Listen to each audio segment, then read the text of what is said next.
Hey, this is Matt. Once again, we're about to another video. This is a paid request for Guillermo. Thank you so much for that. For those interested, requests in any type of videos, movie reviews, re-reviews, random thoughts, streams, commentaries, video game playthrough, whatever the case may be, feel free to send it either directly to my PayPal. I do have a CashApp as well. Links are down below in the info box, and I will get to it as soon as I possibly can. And this is for Resurrection Road, which came out. It says different years. I'm putting 2025 just because for the sake of argument, so whatever. Different places say different years. I'm going to put it here. Now, this is one of the last films Michael Madsen was in. I don't know if it was the last one. There still may be a few others that will be released posthumously, or as a friend of mine would say, posthumanly. But Michael Madsen is not in the film a whole lot. It's a few scenes at the beginning and then a little bit at the end. But it's, on a side note, it's still nice to... I still have to do Ben, if he's watching. I know there's still another request that involves Michael Madsen I have to do with him. I'm trying to do them in order and try to get to them as soon as I can. But we lost Michael Madsen not too long ago, and it's a shame because I always thought he was a good actor. I always thought Michael Madsen was a good actor. I particularly liked him in Species. I think that's my favorite role of his. Of course, he was good in Reservoir Dogs and the Kill Bill films, especially Kill Bill Volume 2. I think Quentin Tarantino did a recent podcast where him and some others talked about 10 other Michael Madsen films. And the idea is to not pick any that he directed.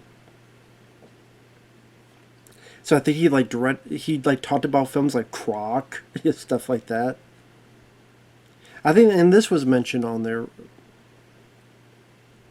Now, this is one of those films that it took a bit for me to find, but it is on YouTube to rent.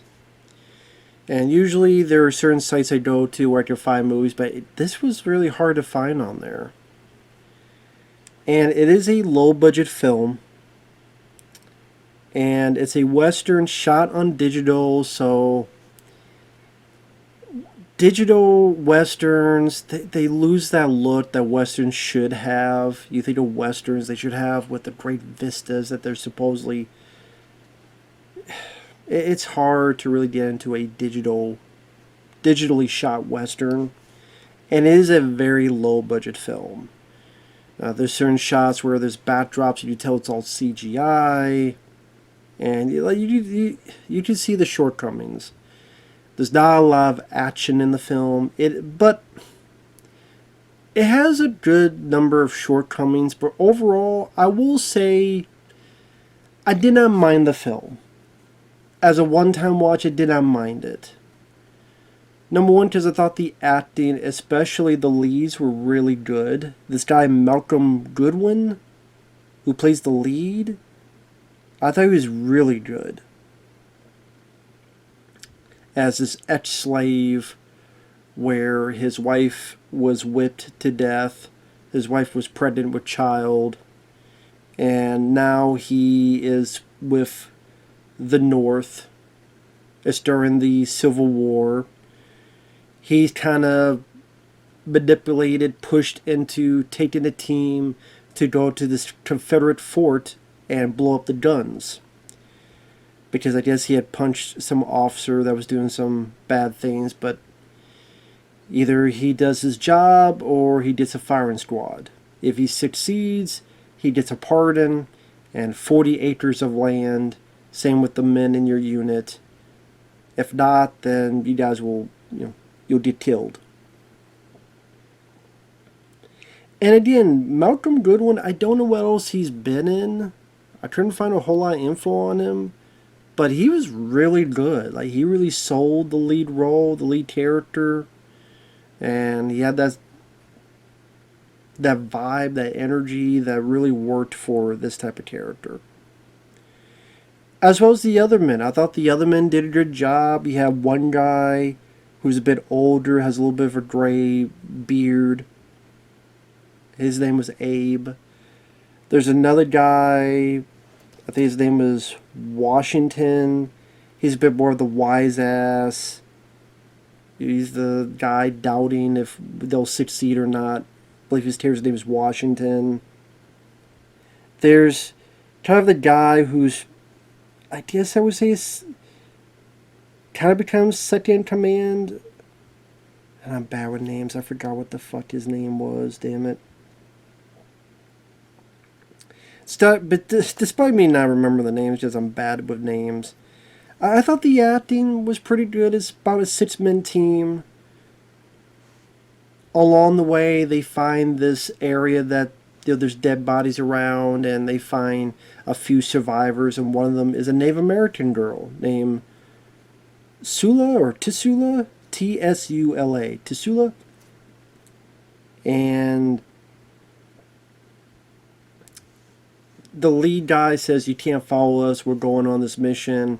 Just go off that way, go down that trail, you'll be fine."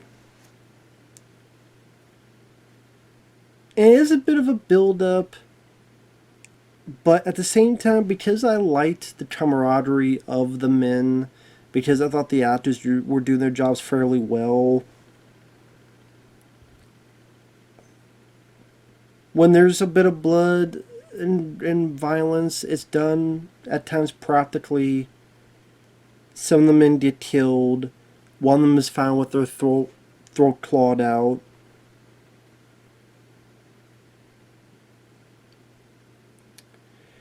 And there's a bit where there's these rednecks who come in, kill one of them, ready to kill the others, and our lead comes in and shoots. And there's some blood squibs, actual blood squibs. It's funny how this is such a low budget production, and there are some CG they use in certain shots, but yet when someone gets shot, at least some of them, it's actual squib. I've seen big budget films where there's zero squibs. So the fact there's at least a couple, I'm not going to say all of them, but at least a couple that are actual squibs, it's crazy to me. And this is a newer film. I'm like, well, if they can fucking do it at least a couple times, these other films that are bigger budgets have more money, why can't they fucking do it? I don't know.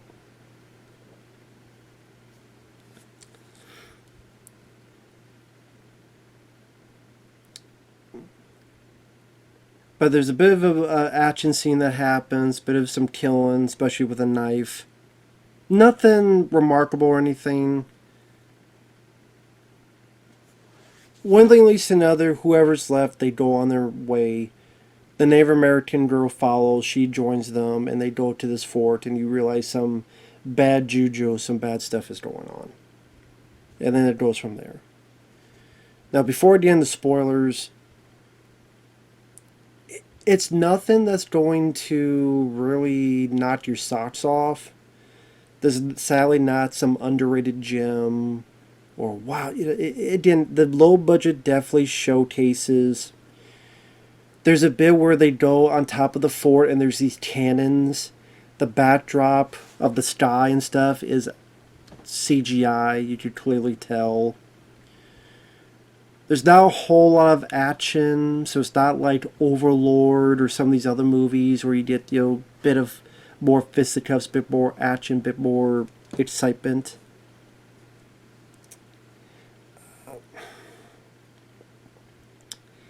But I mentioned before, I do like the acting of the characters, especially the lead guy. It is a very short film. It's an hour and 17 minutes. And, I mean, it's a really short as fuck film. I think that's with the credits, too. It's a pretty damn short movie. It's nice to see Michael Manson, and when he does pop up, he does a good job like he usually does.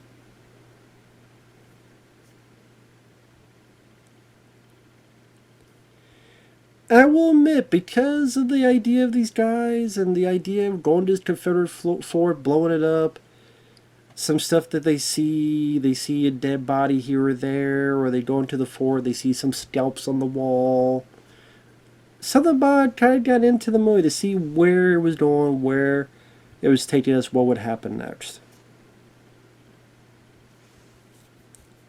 And I think it helped that it was such a short film, so it didn't feel like it overstayed its welcome.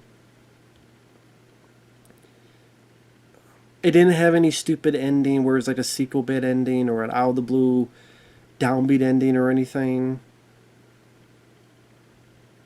So yeah, it was definitely at the very least a time waster. Before I get into spoilers, starting now. By the time they get there, there's only a few left.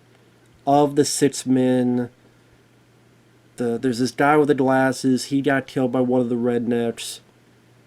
There's a guy who got blinded, and he's like, I can still go, I can still go on. And the lead guy shoots him and kills him, which I thought was a bit harsh. By just the idea is that he's blinded, and if you're blinded in this time period, with the color of your skin, you're kind of shit out of luck. I think that's the idea they're going with, I believe.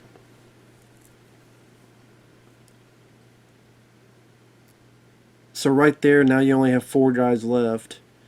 And then there's a point where, like I said, the Abe guy with the gray on his beard, he's found with his throat slashed up a bit. So now there's only 3. You add in the Native American girl, there's 4.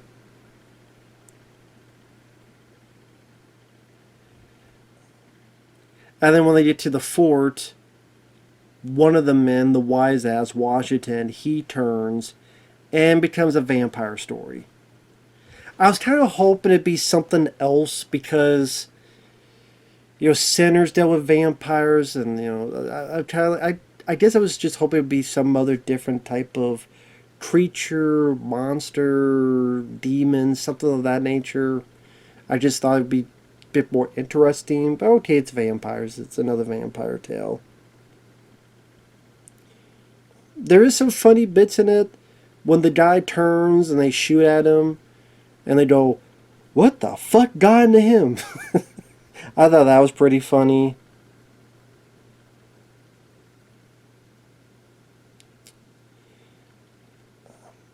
There's a bit where the guy gets back up, they shoot him in the head, and he's like, "Ow!"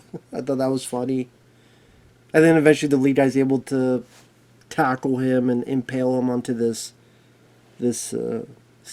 stick or whatever, thus like a stake. And so now there's only 3 left. There's the lead guy, there's a Native American girl, and then this other guy. And I didn't mind. I thought all 3 did a good job. I thought all 3 were capable, acting wise. That's the bit where they see the cannons on top of the fort, and it's, again, the backdrops are really bad CG.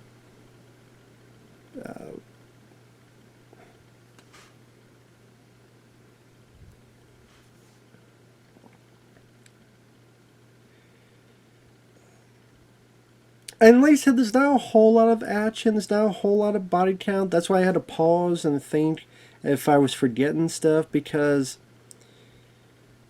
this is where I do wish they would have had a bit of a bigger budget to have just more happening. That could make it a bit more. Because if you've seen a lot of vampire films, I don't know if this is really something that's going to, again, blow your socks off. Unless you're really into the actors that like I was. If you're not, then it doesn't really do anything too original. Pretty much, there's a couple vampires. The Native American girl puts a bear trap on one of their heads. The third guy, a vampire kills him, rips his arm off. Pretty decent effect. The lead guy, there's a vampire. He says, "Right here, bitch." States him, and then stomps his fucking head in. I thought that was cool. That was a cool scene. Lead guy fucking that vampire up.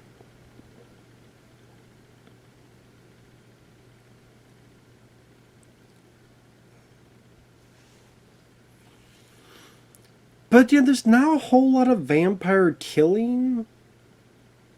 Because soon after he gets knocked out, he gets taken, finds that Michael Madsen is there. Michael Madsen is the same guy that whipped and seemingly killed his wife, but then Michael Madsen says, well, no, actually, your wife is alive, and your baby. In fact, your son is grown. And he's like, what? You think he shoots and kills the Native Americans, and the Native American girl's like, why don't you just shoot him? Why don't you just get rid of this? Stop it. Don't believe him. So the lead guy shoots her, but what he did was shoot her in this Bible. So the bullet was blocked by the Bible that one of the men had given her earlier. She gets up, helps him, kills a vampire, gets him out of the chains. She sets up the explosives. He goes after Michael Madsen. Michael Madsen talks and pontificates about like the reason he kept the wife and kid alive is maybe if he did one good deed, then this whole vampire thing that he's tired of, some kind of karma would happen. It's not too much of a fight, because even at this point, Michael Madsen couldn't do a whole lot. He kills Michael Madsen. During it, he got bit. The Native American girl tries to help him. Something about, and it was referenced earlier in the film about this plant, and she remembers she has this plant, puts it on the wound on his arm, and is able to fight the effects of the vampirism. Some herb. How convenient she has that. I mean, they do set up earlier about, I forget how they worded it, but it's convenient that that's the one plant she picked up. They burn the place down, blow up the place. I do like the scene when the lead guy comes back to this soldier that was giving him shit. That is Sir, boy. So he threatens the guy going, I'm going to get my 40 acres. If you come on my land, pretty much it's your ass. Leaves him a present. So when the guy walks out, the guy opens up the present. It's like a head of a dead vampire. And the guy screams and the lead guy kind of smiles. Him and the Native American part ways. They part ways. And then it cuts to that I guess somehow, some way, the lead guy found his wife and kid. And everything's fine and dandy. And the movie's over. So I know, like, describing it, the movie doesn't sound like much. And I'm not going to call some underrated gem. I would even say the IMDb rating's a bit too high. What was it last chat?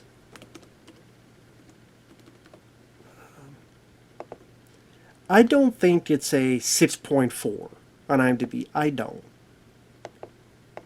But I didn't mind the film. I didn't hate the film. Like I said, I think the lead guy, Malcolm Goodwin, did a really, really good job acting-wise. I thought the girl that played Native American lady, she did a good job. Hell, I liked her better than the girl in Prey. The other men did fine. It was nice to see Michael Madsen. Rest in peace to him. Just the story, I don't mind. Like the setup, I didn't mind. The setup of them going to this Confederate fort, they have to blow it up. Dealing with some racist rednecks and such. I didn't mind that beginning portion. Again, the set with the vampires, it's just like, okay, there wasn't a whole lot new to it. There wasn't a whole lot of vampires for them to fight. There wasn't a big body count. There wasn't really anything that action scene that really gets your blood pumping. And the low budget, like when they set off the explosive, the lead guy is kind of running from the explosion. You see this bad CGI of the explosions happening behind the lead guy as he's running out of the hallway cavern, how you want to put it. At least you have these bad explosions behind him. So I think this is one of those films that they had the right cast, but the budget really hurt them. This is one of those films, I don't want to say I want to see a remake. I don't. But I wish they could have gotten a bigger budget for this. I think that would have helped a lot. Because the story, I mean, it would have been nice, some interesting twists and turns. I guess you could see the idea that his wife and kid are actually alive. Okay, I didn't see that coming. Because I'm like, that doesn't make any sense. But Michael Madsen tries to explain it. Whether you believe it or not, that's up to you. But he tries to explain his reasons.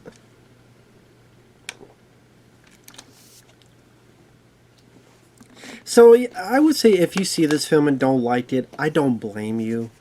I don't blame you. I'm not going to defend the film. Again, I'm not going to say this is some underrated gem.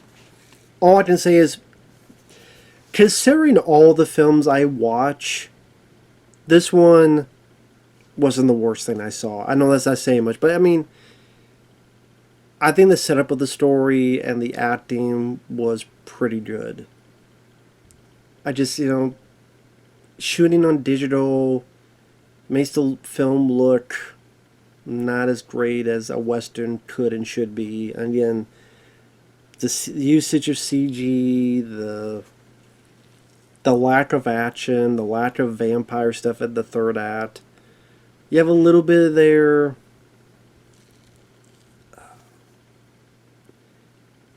But yeah, like I said, I do appreciate it's a short film. I do appreciate the actors, the lead characters. Do appreciate seeing Michael Madsen. I do appreciate they don't do any bullshit with the ending, like I said, that, sequel bait, downbeat, all that stuff. And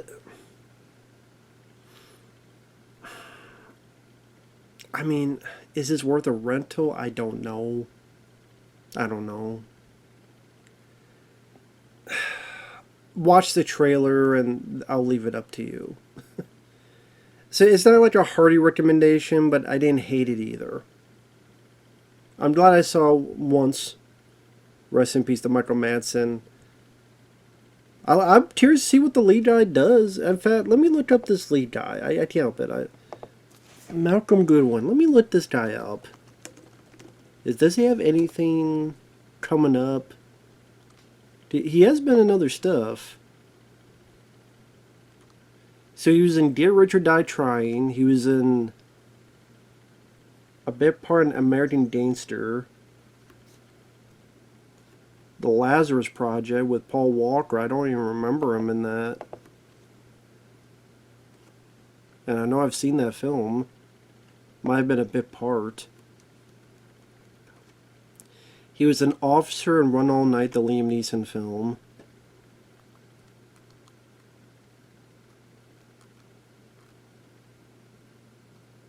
Is this the same one? Because Resurrection Road isn't even on Wikipedia for him. I typed... Okay, let me check real quick. Well, maybe it's another guy. Sorry, I want to give credit to this guy because he did a good job. Is there another guy named Malcolm? Malcolm Goodwin? Yeah, it's the same guy. It's just, for some reason on Wikipedia, it's not showing it. I guess he's on Reacher. He's on the TV show Reacher, I guess. 9 episodes.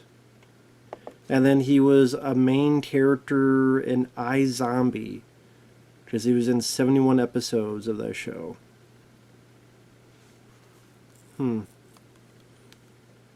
Nothing coming out after this, but he was in, 9 episodes of Reacher as Oscar Finley.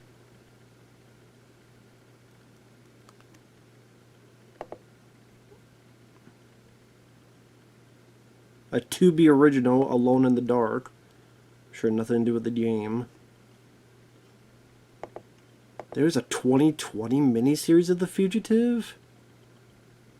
I don't even remember that.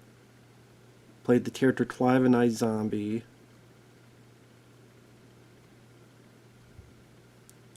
A lot of TV work. He was in the Tim Allen film Crazy on the Outside. But yeah. Seems like a lot of bit parts here and there. So maybe this TV work. So anyway. So he's been working for a while. I